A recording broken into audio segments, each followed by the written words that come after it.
Hello दोस्तों, reasoning class में एक बार फिर से आपका स्वागत है। आर्मी के एग्जाम के लिए 5 क्वेश्चन की श्रृंखला चल रही है। चलिए देखते हैं आज के 5 क्वेश्चन क्या है। क्वेश्चन नंबर 1, सचिन पूर्व की ओर 100 मीटर चला।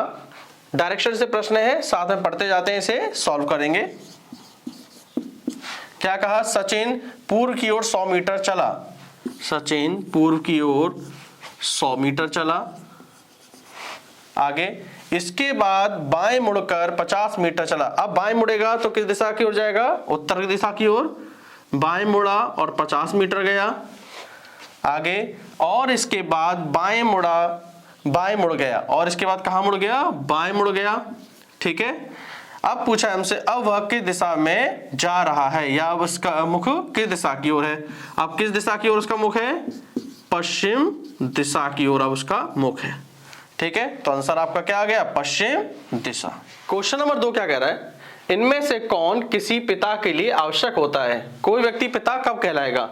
जब उसकी पुत्री होगी कोई, पत्नी होगी कोई, संतान होगी कोई, या कोई भाई होगा। तो इसका सही आंसर क्या होना चाहिए? सही आंसर होगा इसका संतान। ठीक है, तो आपको ये बात याद रखनी है, व्यक्ति तभी पिता कहलाएगा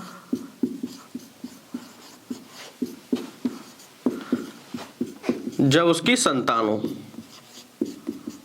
जब उसकी संतान हो। अब संतान में पुत्र भी हो सकता है और पुत्री भी हो सकती है। ठीक है ना, तो आपको ये बात याद रखनी है, इसलिए पुत्री यहां पर ठीक नहीं था। क्वेश्चन नंबर 3 हमें वर्णमाला की श्रृंखला दे रखी है। देखिए, पहले हमें दिया है SED, फिर हमें दिया है TEF, फिर UGH। हमसे पूछा है ये खाली स्थान पर क्या आएगा। तो आप क्या करिए, पहले अक्षर को पकड़ के चलिए। पहला अक्षर देखिए यहाँ पे S है, S के बाद देखिए क्या आ रहा है? T, T के बाद क्या आ रहा है? U, तो अगला क्या आएगा? V। ठीक है, ऑप्शन आपके सामने है, तो सही आंसर क्या होगा? सही आंसर होगा B ऑप्शन। ठीक है, क्योंकि आपको क्या करना है, ध्यान देना है। अगर आपको पहला अक्षर मिल गया, ठीक है, और ऑप्शन में भी वही पहला अक्षर लिखा हुआ है, तो वही आपका आंसर होगा। क्लियर हो गया? इससे आपका टाइम भी बचेगा। क्वेश्चन नंबर 4 क्या कह रहा है?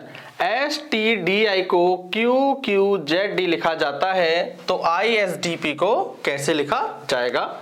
चलिए सॉल्व करते हैं। STDI को क्या लिखा है? QQZD। आप क्या करिए, जो अक्षर दिए हैं इनके कोड लिख लीजिए। चलिए, S आता है आपके 19 पर, T आता है 20 नंबर पर, D आता है 4 पर, और I आता है 9 पर। ठीक है, आगे करेंगे तो Q आता है 17 पर, Q 17 पर। ठीक है, और Z आता है 26 पर, और D आता है 4 पर। क्लियर है?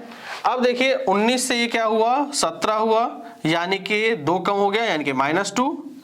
20 से ये 17 हो गया, यानी कि कितना कम हो रहा है? -3। क्लियर है?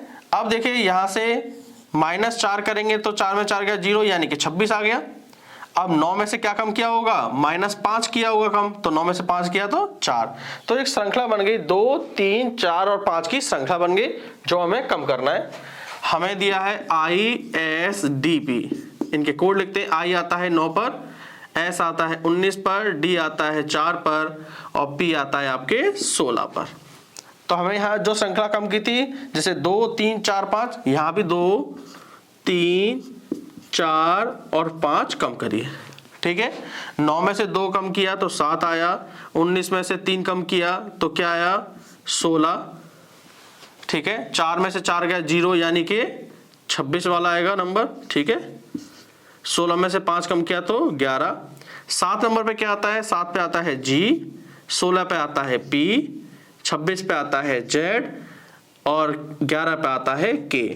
तो हमारा आंसर आ गया GPZK। ठीक है, तो आप ऑप्शन देखेंगे तो ऑप्शन आपका A बिल्कुल सही है, GPZK। क्वेश्चन नंबर 5 देखिए, 68 का संबंध है 130 से, तो 222 का संबंध किससे होगा? 68 देखिए, आप ध्यान से देखेंगे तो ये 4 के क्यूब के नजदीक आता है। ठीक है, 4 का क्यूब। ठीक है, अगर 4 के क्यूब में हम 4 जोड़ दें तो क्या 68 आएगा? 4 का क्यूब होता है 64, और 64 में 4 जोड़ दें तो 68 हो जाएगा। क्लियर हो गया? 130 कैसे आया? 130 आएगा अगर हम 5 के क्यूब में 5 जोड़ दें, यानी कि हम जिसका क्यूब कर रहे हैं उसी संख्या को जोड़ रहे हैं। 5 का क्यूब होगा 125, 125 में 5 जोड़ दिया यानी कि हो गया 130। क्लियर हो गई बात? अब 222 कैसे आया होगा? अगर हम 6 का क्यूब करें और इसमें 6 जोड़ दें, ठीक है, 6 का क्यूब क्या होगा? 216, 216 में 6 जोड़ देंगे तो कितना हो जाएगा? 222।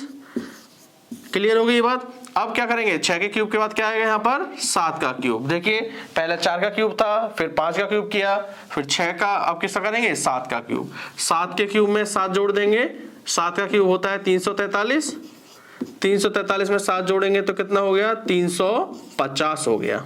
ठीक है, तो यहां पर आएगा 350।